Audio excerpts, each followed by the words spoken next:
temannya Mas Ahaye, Pak Irwan Kairon. Terima kasih temannya Bu Puan.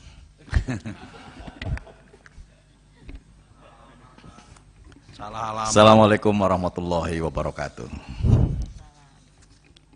Yang saya hormati pimpinan dan seluruh anggota Komisi 6 yang hadir, baik fisik maupun virtual, Direktur Utama Holding PT Pertamina Persero, Bu Nike, beserta seluruh para direksi yang hadir, serta para direktur raja-raja kecil subholding yang hadir pada kesempatan hari ini. Raja besarnya nggak ada.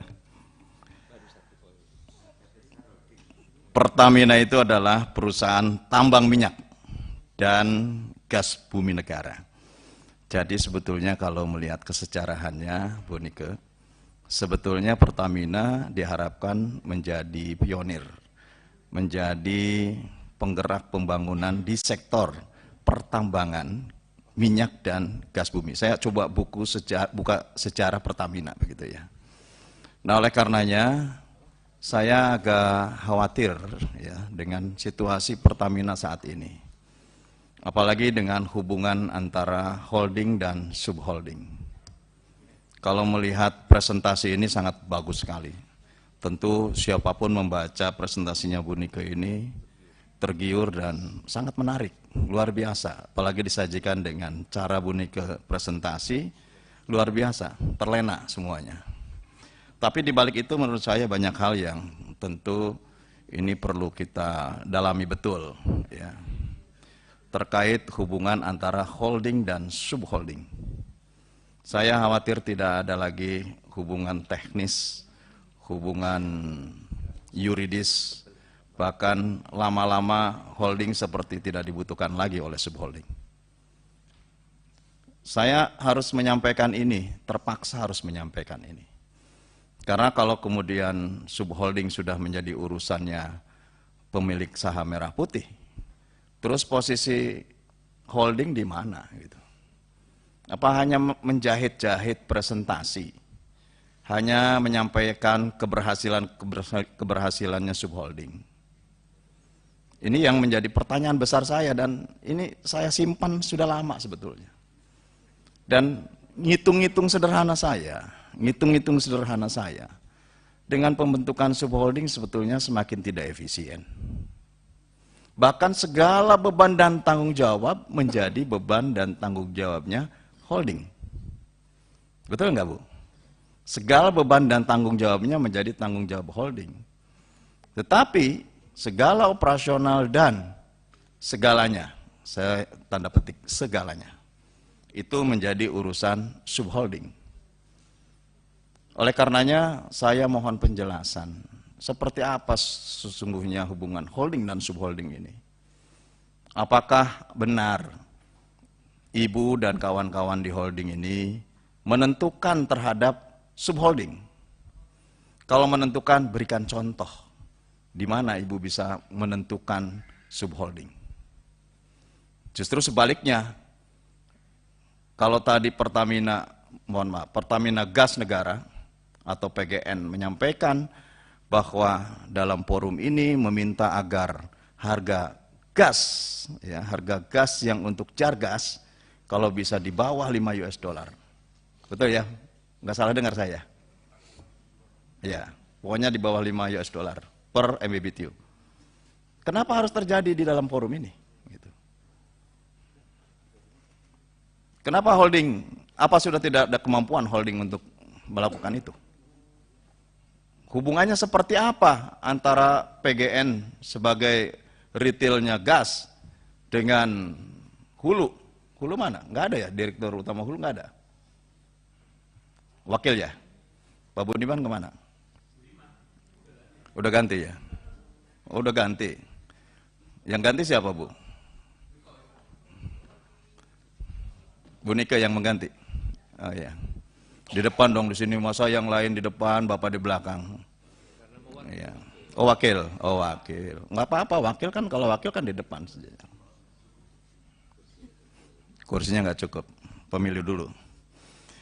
Nah, ini yang menjadi catatan saya di luar konteks teknis yang Ibu sampaikan. Apalagi kalau melihat bagaimana masing-masing subholding memiliki roadmap-nya masing-masing. Saya malah berpikir mungkin nanti di Panja Energi saya akan lebih dalam lagi, bahwa sejauh mana sih anak-anak perusahaan ini punya hubungan bilateral yang baik dengan holding.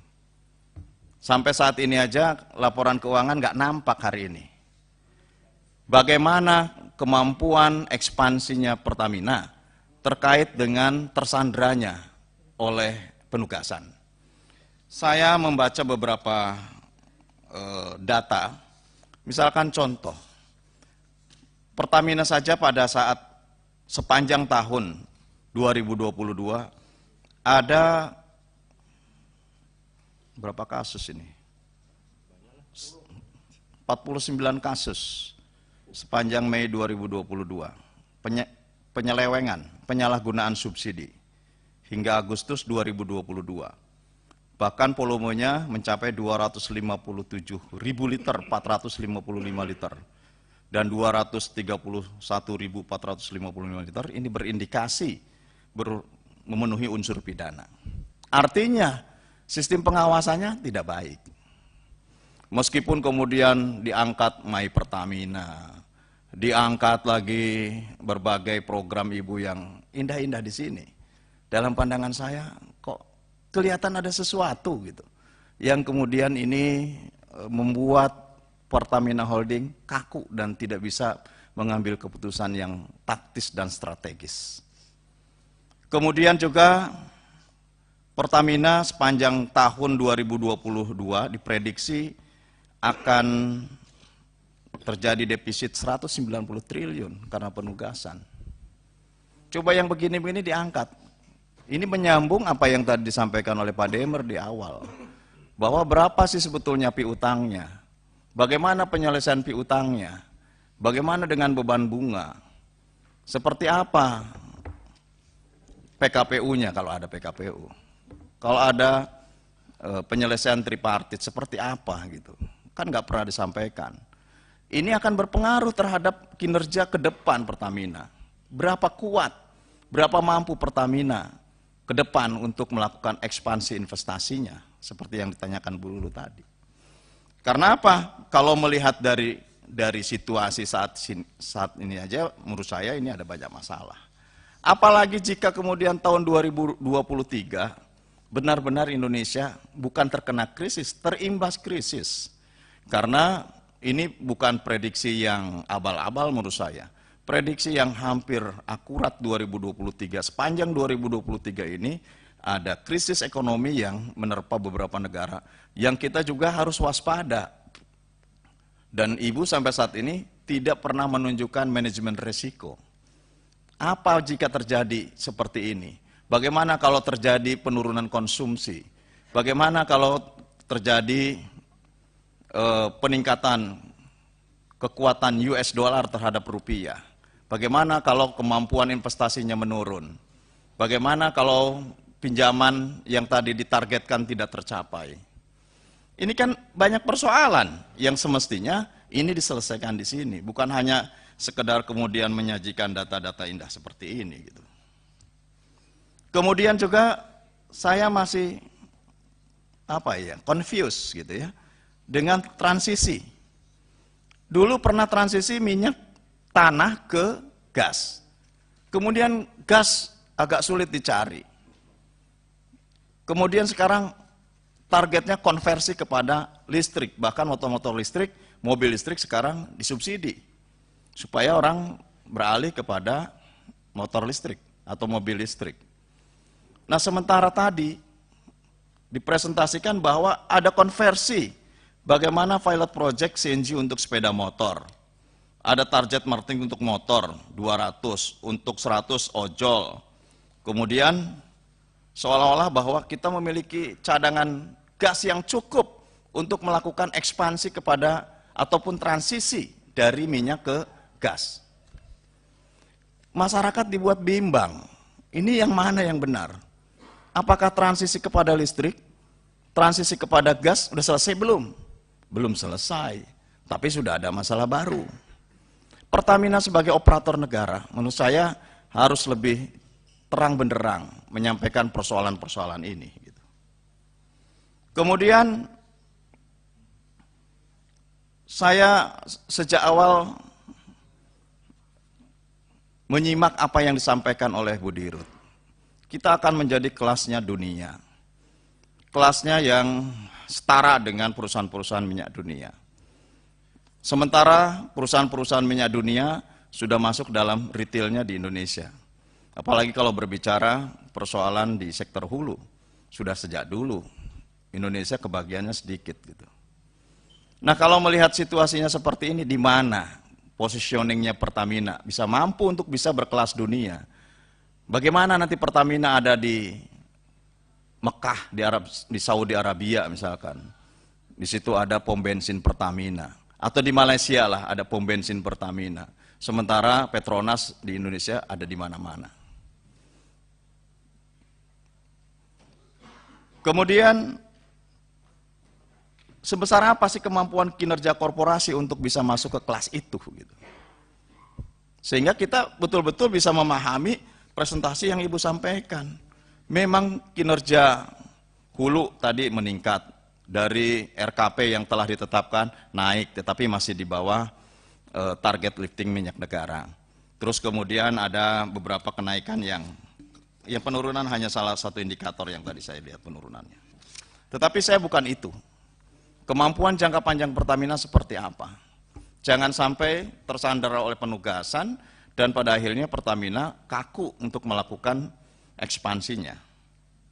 Kemudian belum lagi kalau melihat terhadap kemampuan Pertamina untuk menunjukkan kelasnya dalam health, safety, and environmental. Tadi kebakaran dan lain sebagainya. Dan saya kalau melihat juga di lapangan, menurut saya sekarang malah jauh lebih longgar. Apalagi di Pertamina Hilir sekarang semakin longgar. Dulu no smoking di area pom bensin. Sekarang menjadi area smoking dan ngopi-ngopi di situ. Betul enggak? Padahal kan resikonya tidak menurun. Resikonya tetap sama gitu. Tapi tidak ada batasan area. Tidak ada batasan area. Mana yang ini dianggap aman, mana yang itu tidak dianggap aman. Meski tadi juga disajikan bahwa dari rating itu juga Pertamina meningkat di tingkat dunia. Kemudian mitigasi resiko. Di mana konsepsi mitigasi resikonya? Saya tunjukkan coba gitu. Ibu tunjukkan di mana mitigasi resikonya. Oleh karena itu atas beberapa indikator tadi, saya mungkin meminta kepada pimpinan untuk melakukan pendalaman lebih lanjut dengan subholding, dan yang terpenting saya ingin memastikan bahwa hubungan bilateral antara holding dan subholding ini betul-betul memiliki hubungan yang hubungan holding dan subholding gitu.